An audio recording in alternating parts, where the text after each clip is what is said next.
Mary Kerwin, used to be known as Mary Shields in the early NOFA days.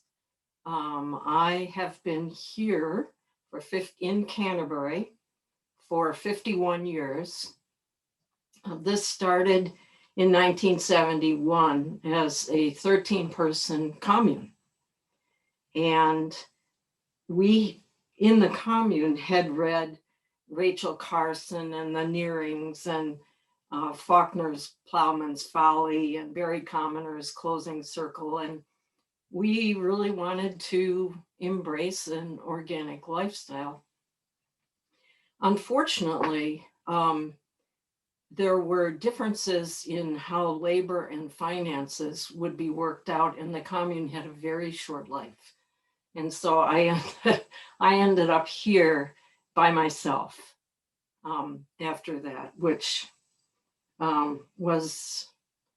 there was a lot to do as one person. And so for that reason, I didn't get to the early organizing meetings. For example, there was one in Vermont in 1971. There was one in Wilton, I think in 1975. And I missed those. And Wendell Berry was at that, and he was hugely important in terms of his thought and his books and his poetry. It was very hard for me to leave. However, in the early days, I thought the best thing for me to do was to offer workshops because my job in public health required a lot of workshops. And so I had some experience presenting those. So that's what I did. That was my early involvement with NOFA, was various workshops through the 70s, the 80s, and the early 90s. In fact, I got married in 1983. I had 2 workshops to do that summer. And so the beginning of our honeymoon was at Johnson State, which was memorable and really fun.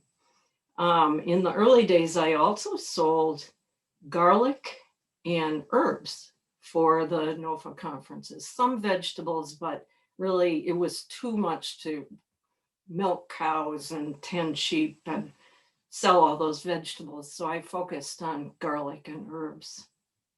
In the 70s, Samuel Kaymen came here to the farm, and a lot of people gathered to hear his one-day soil science lecture, which was hugely important for us. People like Samuel, Stuart Hill, Bill Mollison, who was at one of the conferences, who really predicted what this climate is going through right now. Just E.F. Schumacher was a huge influence. So as a result of learning all this stuff, I just began to offer to have people come here to the farm, and I would help them with, or I would go to their place and help them with struggles with growing or making yogurt or whatever it was. So that's kind of my early picture. The soil science course with Samuel was really wonderful. There were a lot of people here. This is a very old farmhouse, and it was packed with people, and everyone loved it. It was life-changing for some people because they hadn't really thought about the magnificence of soil and all the life that's in it. Stuart Hill did the same thing, an entomologist. I believe he was at McGill at the time. And he said something so simple at a NOFA conference, and it was like the lights went on in the attic. And what he said was, when you kill the pest with a pesticide, you kill its predators. And people, I mean, it's pretty obvious now, but people hadn't thought about that. And they just were shaking their heads like, what have I been doing? Okay, I'm convinced. Bill Mollison, the permaculture fellow, so he started his workshop by saying, your forests are dying. Your climate is changing. The human community is in trouble. The plant community, the animal community, they're all in trouble.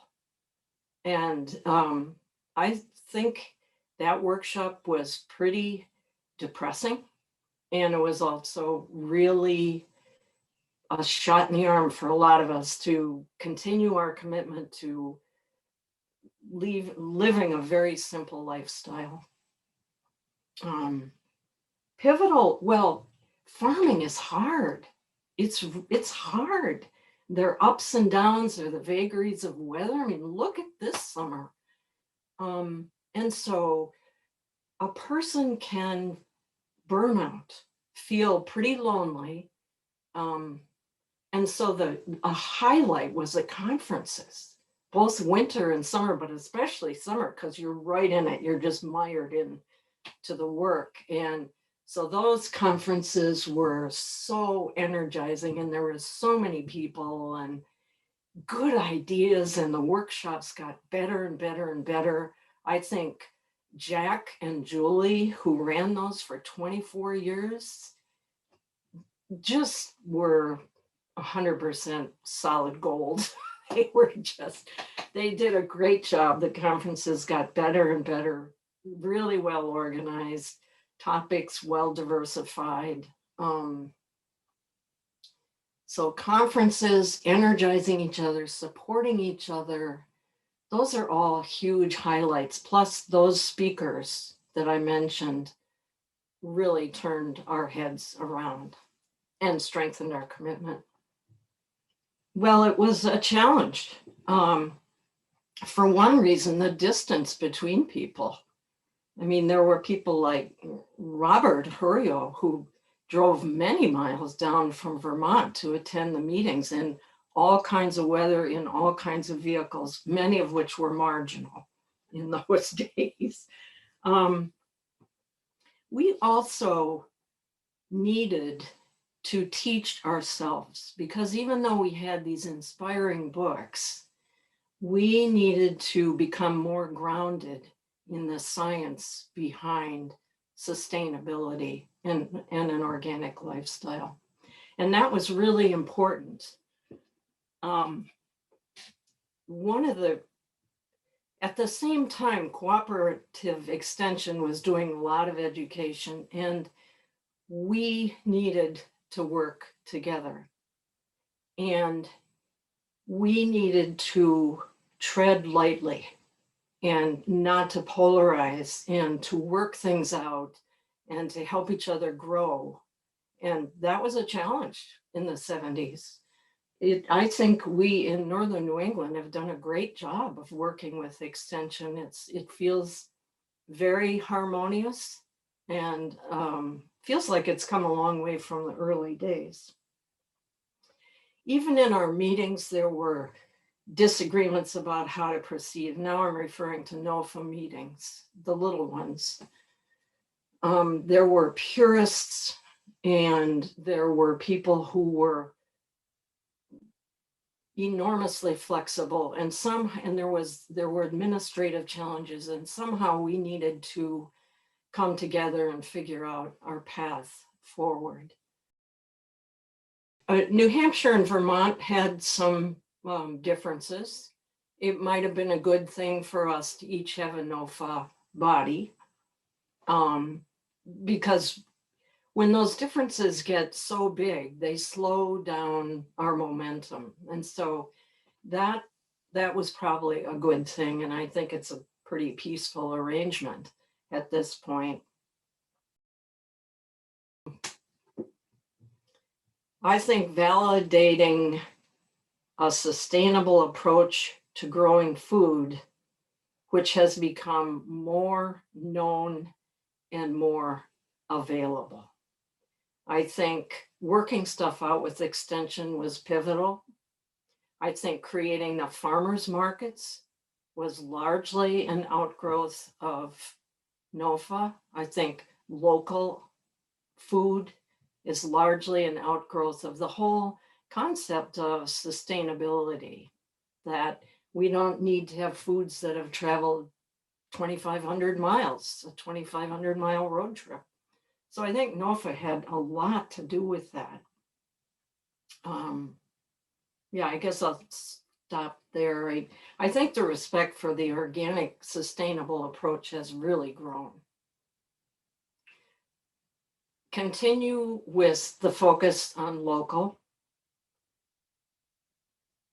Make it abundantly clear that the way soil is managed affects the soil's ability to act as a carbon sink for atmospheric carbon dioxide. In fact, I think I'm going to call that the most important. Because sustainability that includes this carbon dioxide problem that is really scary. Well, nothing in the world takes the place of persistence. It is required. That's not my quote. I think that's Calvin Coolidge that said that, but you gotta have persistence, and to make persistence more in place, we need to support each other. And we need to listen to different voices,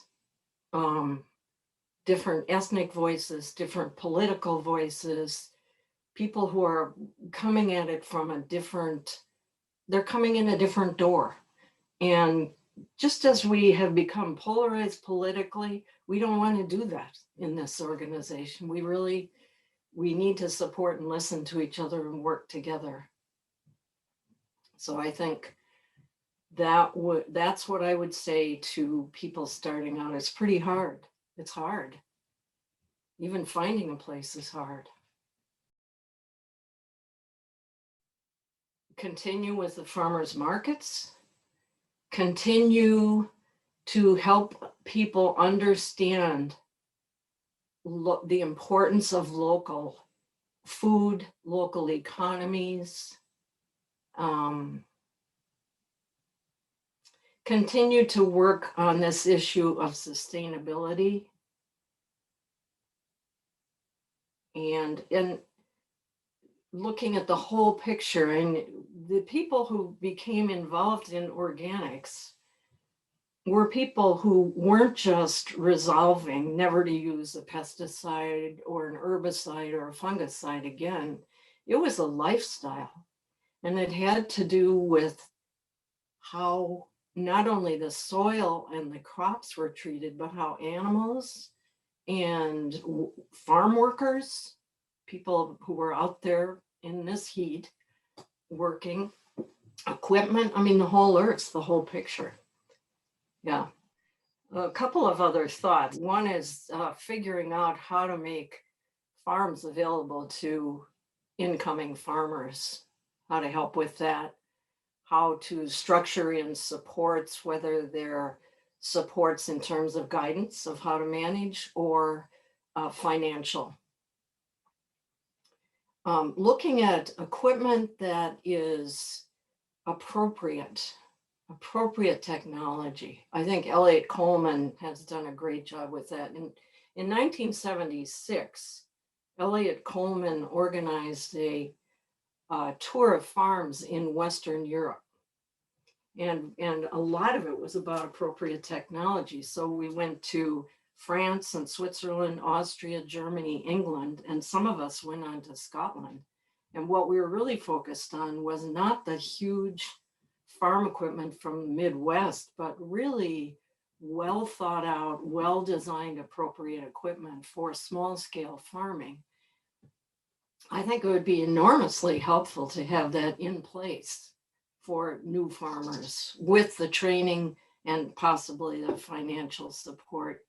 I should also mention that in that farm tour, the beginning or early in that farm tour, we attended the IFOAM conference, International, the Organic Movement, the International Conference. And that was, a lot of the talk was about education, financial support, appropriate technology. So I'm really repeating an old story here from 1976. I would add education. I think the NOFA conferences, winter and summer, the workshops have done a lot. Even the bulk order. There's a lot of education that goes on within the flyer for the bulk order. So those are all supports that I think are really important.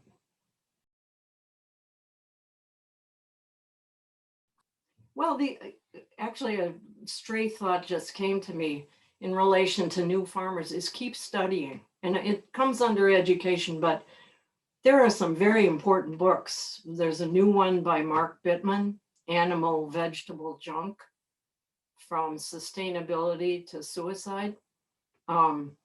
It's a very powerful book. I still haven't finished it. I'm really reading it, and absorbing it. It's a big book, ambitious. I think the other thing, the thought that's crossing my mind is the concept of wholeness, WHOLENESS, which is the word for health, and hearty and hale and holy. All those, the roots are the root word is the same.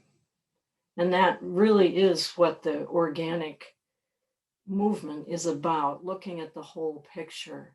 You know, the federal government got in on organic and had certain standards, and it's not really a purely organic standard, because you can still have organic junk food. Organic junk food is still junk food. You can still have large stands of monoculture, which is still okay under the federal guidelines. Some of the states have decided not to subscribe to those. But I also want to commend the people, and many of them from Vermont, who got the Organic Foods Protection Act in place under the Farm Bill in 1990. I think that was very pivotal. I think I've said a lot. This is a lot more than I thought I was going to say.